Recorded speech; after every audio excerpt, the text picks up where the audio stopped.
अगर आप एक ग्रेजुएट स्टूडेंट हैं और एक ऑर्गेनाइजेशन ज्वाइन करना चाह रहे हैं, अगर आप अपनी स्टडीज़ को पार्ट टाइम जॉब के साथ मैनेज कर रहे हैं, या अगर आप 3 से 5 साल का तजुर्बा रखने वाले एक एक्सपीरियंस्ड एम्प्लॉई हैं, या महज आप इंटरव्यूज़ दिए जा रहे हैं मगर जॉब लैंड नहीं कर पा रहे हैं, तब ये वीडियो आपके लिए है।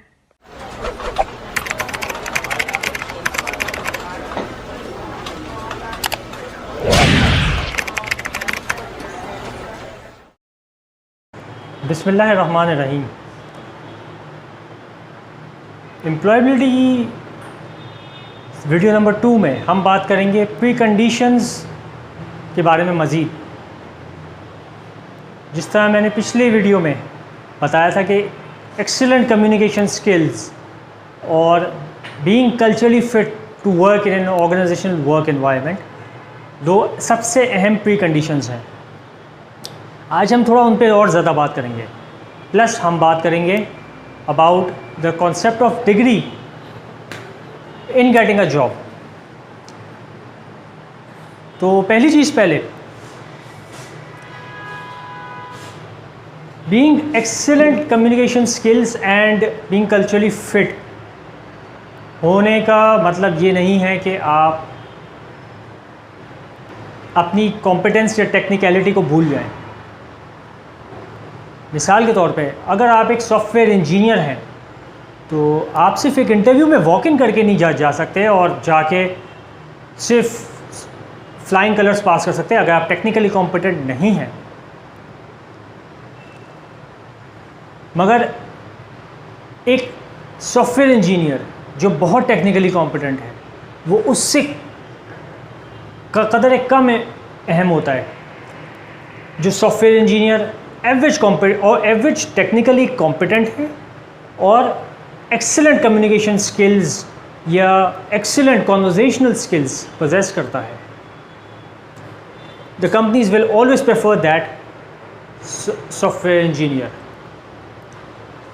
तो इसीलिए पहली चीज़ प्री कंडीशंस पार्ट 2 में इंपॉर्टेंट है, being detail oriented. Now detail oriented, चाहे आप मार्केटिंग ले लें, चाहे आप ह्यूमन रिसोर्स ले लें, चाहे आप सप्लाई चेन ले लें, चाहे आप अकाउंटिंग एंड फाइनेंस ले लें, इन सब फील्ड्स में इम्पॉर्टेंट चीज़ ये है कि जो इनके हेड ऑफ डिपार्टमेंट्स होते हैं वो मोस्टली डिटेल ओरिएंटेड ज़रूर होते हैं, मगर उन्हें पता होता है कि कब कौन सी डिटेल इम्पॉर्टेंट है।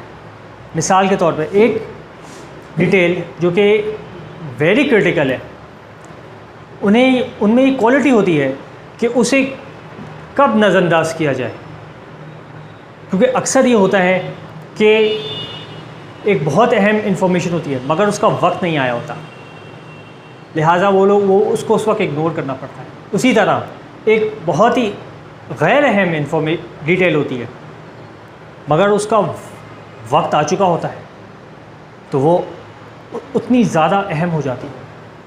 तो लिहाजा being detail oriented is a must. ये तो हो गई डिटेल ओरिएंटेड होने की बात। अगली बात है problem solving. Problem solving basically is where you reach at the peak of your organization and mostly organization, because in career there can be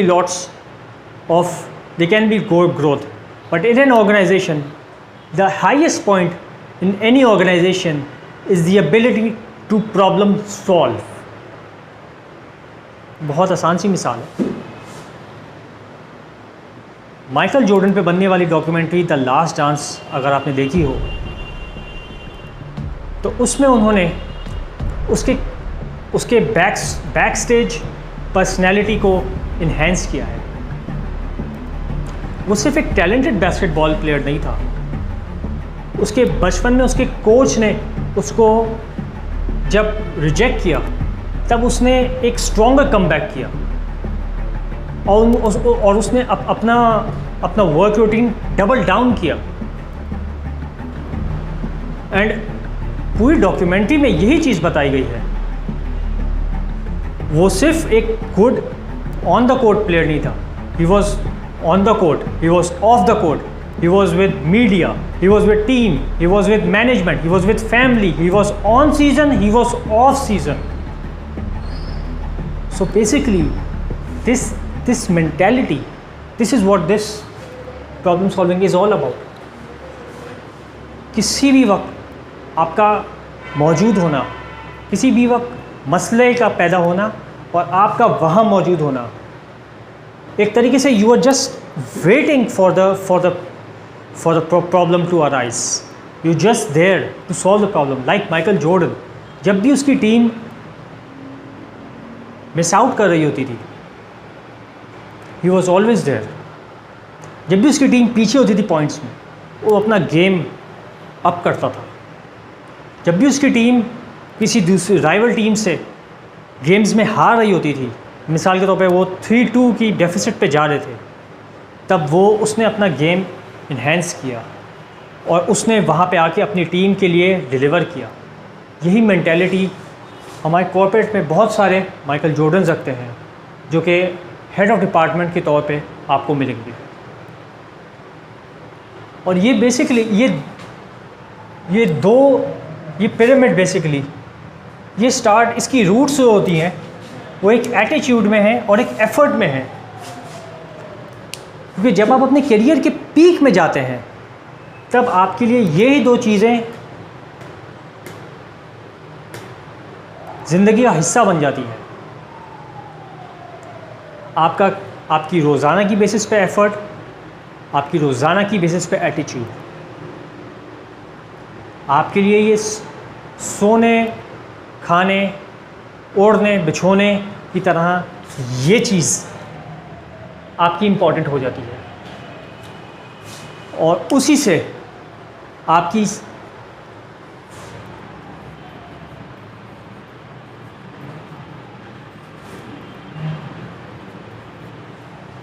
progress पता चलती है। क्योंकि किसी भी इदारे में आप प्रोग्रेस तभी करते हैं जब आप डेमोन्स्ट्रेट कर सकें आप कितना कंपनी की ओनरशिप लेते हैं, कितना अपने काम की ओनरशिप लेते हैं, कितना अपने लिए गए फैसलों का लोगों पे होने वाले असर की ओनरशिप लेते हैं।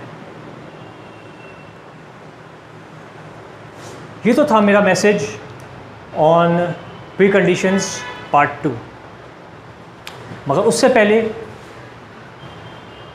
हम एक वीडियो देखेंगे।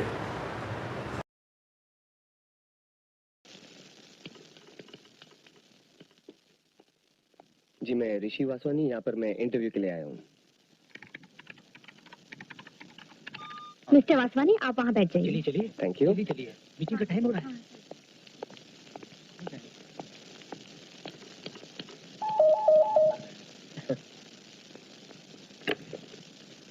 मिस्टर राज माथुर जी, प्लीज आप अंदर जा सकते हैं। कल की जांच किसने की? We don't know. अब ये हावड़ा ब्रिज, हावड़ा ब्रिज का सस्पेंशन एक्सीलेंट बिल्कुल, we don't know. I come in sir? Yes, yes, please come in. Come in, Mr. Mathur. Thank you. Good morning sir. Please be seated. Mister Mathur, आपने तो civil engineering में सिर्फ diploma किया है, हमें तो डिग्री होल्डर्स मिल रहे हैं। राइट। अब मैं आपका मतलब समझा नहीं सर। इनके कहने का मतलब है हम आपको नौकरी में क्यों रखे? वाई? Why? मैं राइट सर? Yes.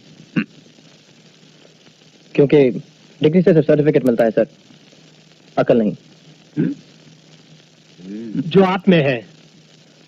जी हाँ। आप इसे साबित कर सकते हैं? जी बिल्कुल। कैसे? अब मिसाल के तौर पर आप ही के बनाए दिल्ली में शक्ति नगर कॉम्प्लेक्स को ले लीजिए, जिस पे आपको बड़ा नाज है। नाज क्यों नहीं होगा? दिल्ली के सबसे पॉश और अच्छे कॉम्प्लेक्सेस में से एक है, you know. That's very true sir. और इस कॉम्प्लेक्स की लागत तकरीबन 30 crore. Am I right sir? 30 crore. The RCC component 15 crore. Right. कितने पैसे की फजूल बर्बादी। What do you mean? मेरा मतलब है कि अगर इस फाउंडेशन के लिए आप रबल मेसनरी यूज करते तो आपके आरसीसी की बचत होती 15%। 15%? जी हाँ, 15%। और अगर आप लोड बेरिंग ईंट की दीवारें इस्तेमाल करते तो आपके आरसीसी की बचत होती 35%। 35 plus 15%। You mean 50%? Correct, 50। Masonry, ईंट, मजदूरी, इसका खर्चा आता 2.5 करोड़। और जहां पर आपने 15 करोड़ रुपए खर्च किए हैं वहां पे आपका पूरा खर्चा आता सिर्फ 10 करोड़। अब आप इसको चाहे 5 करोड़ की बचत कह लें या फिर 5 करोड़ का फायदा। सर, एक सर, तुम्हारा कंप्यूटर क्या कहता है?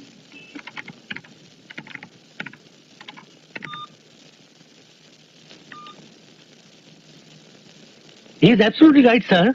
Absolutely right. ये कॉम्प्लेक्स किसने बनाया? सर, मैंने नहीं। तो आपने बनाया था ये कॉम्प्लेक्स? यस सर, बट इसका मतलब है सर कि ये नौकरी मुझे ही मिलनी चाहिए। Thank you. Of course you got the job. Congratulation. Congratulations, my boy. Thank you very much sir. Normally ऐसा फिल्मों में स्क्रिप्ट किया जाता है ताकि वो एक एंडिंग की तरह, एक आउटकम की तरह। मगर एक डिबेट ये चली आ रही है, बहुत पुरानी डिबेट है कि is it important to have a degree while doing a job. इससे पहले हम इस कॉन्सेप्ट को डिस्कस करें थोड़ी सी, एक इससे ज़्यादा एक और डिफरेंट कॉन्सेप्ट पे हम बात करें।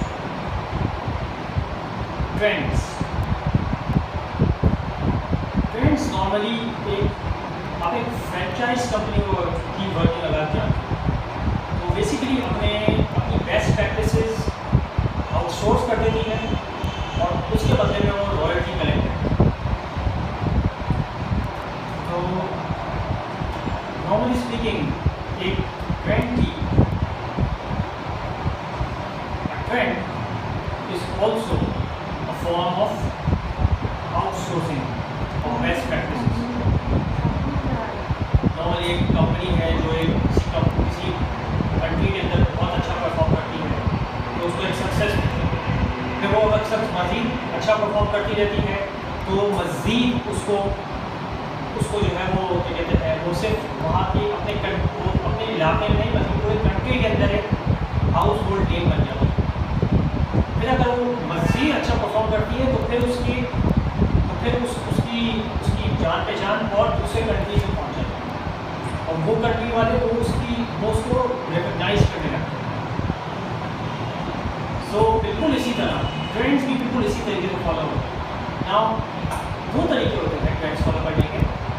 एक तो जो मैंने भी बताया कि कंपनी अगर अच्छा परफॉर्म कर रही है तो उसकी over the period of time 10 years 15 years वो परफॉर्म करते करते उसके असरात हम तक आ जाते हैं।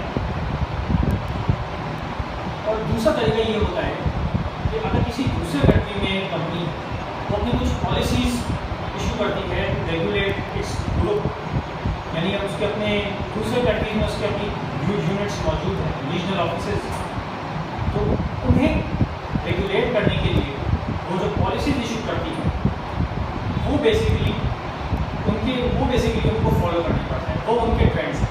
ये दो ट्रेंड्स हैं इन कॉर्पोरेट वर्ल्ड, इनके ज़रिए आप कोई भी बैरून मुल्क मूवमेंट आप अपने कंट्री में उसे इम्प्लीमेंट करते हैं। नाउ अभी रिसेंटली गूगल ने and Apple and Facebook and Nordstrom, Hilton hotel and bank of America,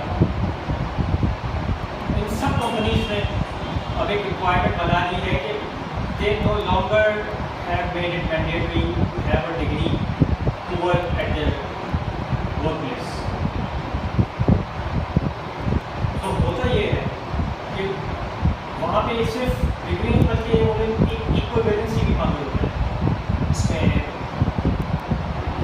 Apple है, इसमें गूगल ने किया है ऐसा, और अभी आप अगर देख रहे हो तो इन स्लाइड्स में ये जो पोस्टिंग्स हैं इनमें उन्होंने कहीं भी जो वर्क एक्सपीरियंस नहीं मांगा है। हिल्टन होते हैं, नोट स्टोर एंड